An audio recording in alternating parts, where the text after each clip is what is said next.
이걸 해결하는 방법은 회생이랑 파산 두 개밖에 없어요. 두 개.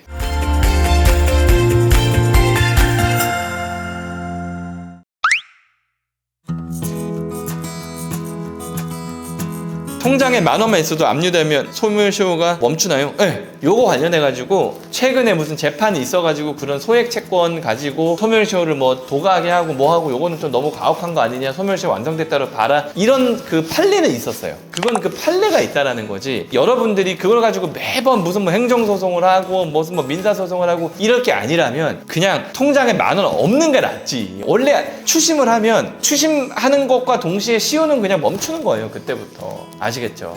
그리고 10년 전에 폐업을 했는데 아직까지 세금이 나한테 계속 온다. 그럼 뭐냐? 아까 말씀드린 것처럼 어딘가에 압류가 돼 있을 수도 있고, 뭐 동산 압류라든가 아니면은 뭐 보험부 세제한급금 뭐 압류라든가 이런 것들이 압류가 되면은 시효가 안 지나니까 당연히 계속 날라오는 거고, 아니 세금 안 낸 거 세금 내려고 계속 날라오는 게 그걸 왜 질문하시는지 그건 잘 모르겠어요. 압류를 풀 수 있는 방법은 없느냐? 여기 방법이 두 개가 있는데, 일단 회생해가지고 인가받은 다음에 푸는 거 있는데 요거는 세금을 다 갚기 전까지는 원칙적으로 안 풀어줍니다. 왜? 다른 채권 같은 경우는 내가 갚고 안 갚고를 떠나서 인가결정을 나면 풀어주잖아요. 근데 이 세금에 대한 체납 처분은 30개월, 40개월 동안 세금을 다 갚지 않으면 안 풀어줘요, 원칙적으로. 요거 알고 계셔야 되고, 그 다음에 추심할 가치가 없는 재산, 아까 뭐 통장에 10,000원 있는 거, 아니면은 뭐 해지환급금이 없는데 해지환급금 막 몇십 원씩 있는 거, 그거 압류하는 경우들이 가끔 있거든요. 그런 경우에는 이 관할 세무서에 압류 해제 신청을 할 수 있대요. 그래서 국민권익위에서 실익이 없는 압류를 장기간 방치하는 거는 좀 문제가 있지 않느냐라고 권고를 하고 있는데, 아니 국민권익위는 어떤 뭐 강제력이 없는 데라 가지고 제가 알기로는 이 세무서에서 국민권익위의 말을 들을지는 모르겠습니다. 지금 보시는 영상이 이해가 잘 안 되시면 회생에 대한 기초가 좀 부족하신 거거든요. 이 영상 오른쪽 위에 있는 요 깜빡깜빡거리 링크 있잖아요. 그거 누르셔가지고 회생의 기초 공부하세요. 엄청 쉽게 찍어놨습니다. 그 다음에 고지서를 못 받았는데 압류가 됐다. 근데 압류가 된 게 억울한 게 아니잖아요. 보세요. 아, 여러분들이 세금을 안 갚아가지고 거기에 뭐 압류를 했는데 통장에 10,000원이 들어있든 해지환급금이 뭐 10원이 있든 100원이 있든, 아니 그게 억울한 거예요? 그죠? 억울한 게 아니죠. 뭔가 해결하려고 그래야지 압류가 억울하다라고 얘기를 하는 게 무슨 의미가 있냐는 거예요. 사실은 이런 질문은 의미가 없는 거야. 차라리 해결 방법을 알아보세요. 해결 방법을. 해결은 뭐가 있어? 회생, 파산, 워크아웃, 새출발, 새도약, 이런 거는 또 세금 사대보험이랑 아무 상관이 없기 때문에 이걸 해결하는 방법은 회생이랑 파산 두 개밖에 없어요. 두 개. 아니면은 세무서랑 숍을 봐가지고 장기간 분납하시면 되는데, 세무서는 그런 숍을 안 봐줍니다. 제가 알기로 장기간 분납이 이 실무진에서 가능한 게 한 9개월까지인가 그렇게 알고 있어요. 완납을 전제로 해서. 근데 일반 회생은 뭐 5년까지, 뭐 7년까지도 된다고는 하는데 해본 적은 없고, 뭐 5년까지 분납으로 하고 뭐 이런 건 있어요. 아시겠죠? 그 다음에 가족 명의로 집을 사면 세무서가 아느냐?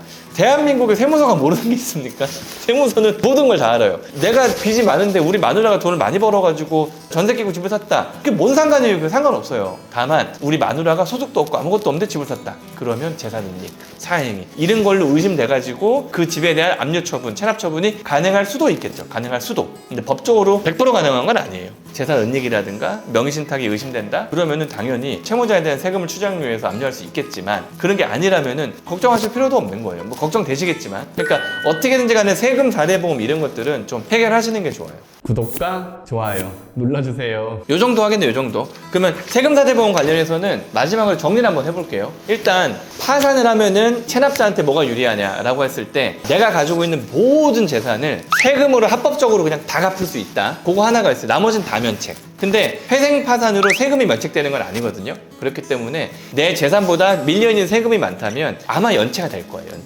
연체 상태로 있을 거고, 그렇다 하더라도 이 파산자에 대한 추심은 세무서에서 거의 안 하는 편이기 때문에 소멸시효가 완성돼가지고 세금이 없어질 가능성이 일부 있다. 회생 같은 경우는 내가 빚이 엄청나게 세금이 많이 밀려있지 않다면 30에서 40개월 정도 분납할 수 있어요. 그래서 그걸로 좀 안정적으로 세금을 다 갚고 그 다음에 나머지 채권들을 조금 갚아가지고 완벽하게 처리할 수 있다. 그 다음에 뭐 세금 사대보험 같은 경우는 다른 채권도 마찬가지지만 소멸시효가 완성해가지고 내가 안 갚아야 될 일이 거의 없어. 그리고 되게 실무적인 건데, 세금이 엄청나게 많은 경우가 있잖아요. 그러면 사실 그 세금 신고 안 하고 회생 들어가는 경우들도 가끔 있어요. 그 다음 회생 들어가서 그 다음 세무서에서 돈 갚고 날라오면, 미안한데 내가 이 세금 전액은 안 되기 때문에 요거는 내가 채권자 목록에서 좀 뺐고 요거 가지고 내가 회생 변제 계획안을 짜가지고 갖고 있을 테니까 요거는 조금 좀 봐달라, 좀 기한 유예를 해달라고 하면, 그거에 있어서는 세무서가 조금 유동적으로 봐준다고 하더라고요. 그런 경우들이 간혹 있습니다. 간혹. 뭐 그렇게 하시라는 게 아니라 그렇게 됐을 때 만약에 세무에서 싫다 그러면은 회생 또 잘 진행하고 있다 또 빠가라지는 거거든요. 그래서 그런 경우에 뭐 세금이 막 1, 2억씩 밀려 있는데도 한 달에 막 50만 원, 30만 원씩 내면서 회생 끝날 때까지 좀 기다려주고 이런 경우들이 있더라고요. 근데 어차피 그 금액에 대한 가산세가 붙기 때문에 별 의미는 없다 하더라고요. 어쨌든 그래요. 세금 사대보험을 해결할 수 있는 방법은 사실 없습니다. 갚는 거 말고는. 소멸시효가 지나가는 일들도 거의 없고 한데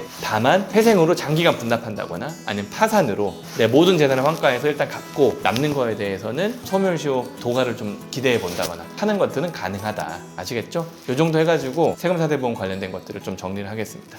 감사합니다.